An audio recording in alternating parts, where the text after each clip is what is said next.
last week. Now, whether or not that was a trigger for what happened yesterday, we're yet to find out, but that is something worth tossing into the mix. Now, as we mentioned, a number of people have been injured, sadly, in the ending of this siege. Rachel Pupazzoni, our colleague, is at the RPA Hospital at Camperdown in Sydney. She joins us now. Rachel, you've seen a long line of ambulances arrive there at that hospital over the last few hours. Have you been able to determine how many hostages have been taken in there for treatment?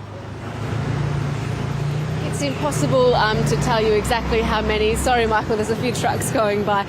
It's impossible to tell you exactly how many hostages have been brought here. There clearly has been one that I've seen, and what's making me believe that is the images that we saw when that particular ambulance pulled up to RPA Hospital here some hours ago.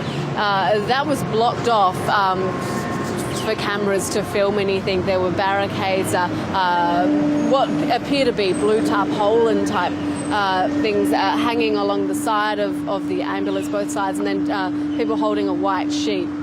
So we were unable to get a clear picture, but that suggested to me that that was someone involved in this siege. Police formed a guard in front of that ambulance when it arrived. When we got here about 4 a.m. this morning, a little bit earlier probably, there were already a lot of police here. This driveway was full of police cars, also ambulances, and there have been police out here since then. I've seen a number of detectives come and go.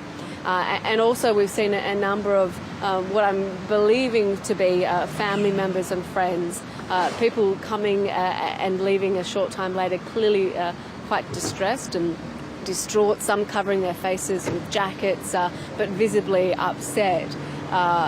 So I'm assuming that they're connected to the hostages that have been injured. Four people injured, including a police officer, as you've mentioned. That police officer, the Commissioner says, is doing well. He expects that he will be in hospital for some time.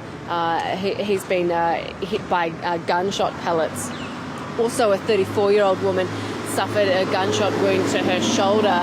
She's in hospital, and two other women with non-life-threatening injuries are in hospital.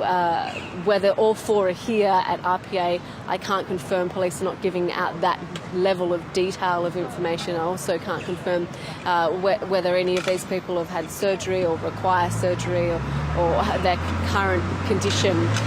All I can tell you is that there is a lot of activity here at RPA, a lot of police leaving and going in and out of the hospital here, continuing to remain guard. You may be able to see behind me police officers there guarding the entrance to the hospital. People continuing to walk in and out of the hospital here this morning.